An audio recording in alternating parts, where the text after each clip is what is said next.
রাতের বেলা যদি আপনি সূরা মুলক তেলাওয়াত করেন, নবী সাল্লাল্লাহু আলাইহি ওয়াসাল্লাম বলেছেন যে সেই ব্যক্তিকে আল্লাহ রাব্বুল আলামিন কবরের আযাব থেকে বাঁচিয়ে রাখবে ইনশাআল্লাহ।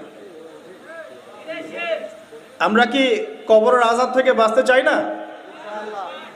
আল্লাহ পাক আমাদের সবাইকে সূরা মুলক হিফজ করার তৌফিক দান করুন এবং রাতের বেলা পড়ার তৌফিক দান করুন। ঘুমানোর আগে আপনি প্রথমত পড়বেন আয়াতুল কুরসি। আয়াতুল কুরসি কোনটা? আল্লাহু লা ইলাহা ইল্লা হুয়াল হাইয়ুল কাইয়্যুম লা তা'খুযুহু সিনাতুন ওয়া লা নাওম, এখান থেকে লাহু মা ফিস সামাওয়াতি ওয়া মা ফিল আরদি মান যাল্লাযী ইয়াশফা'ু ইনদাহু ইল্লা বিইذনিহি ইয়া'লামু মা বাইনা আইদিহিম ওয়া মা খালফাহুম ওয়া লা ইউহিতুনা বিশাইইন মিন ইলমিহি ইল্লা বিমা শা'a ওয়াসি'a কুরসিয়ুহু সামাওয়াতি ওয়াল আরদ ওয়া লা ইয়াউদুহু হিফযুহুমা ওয়া হুয়াল আলিয়্যুল আযীম। সূরা বাকারার আয়াত নাম্বার 255। সূরা বাকারার আয়াত নাম্বার 255 হচ্ছে আয়াতুল কুরসি।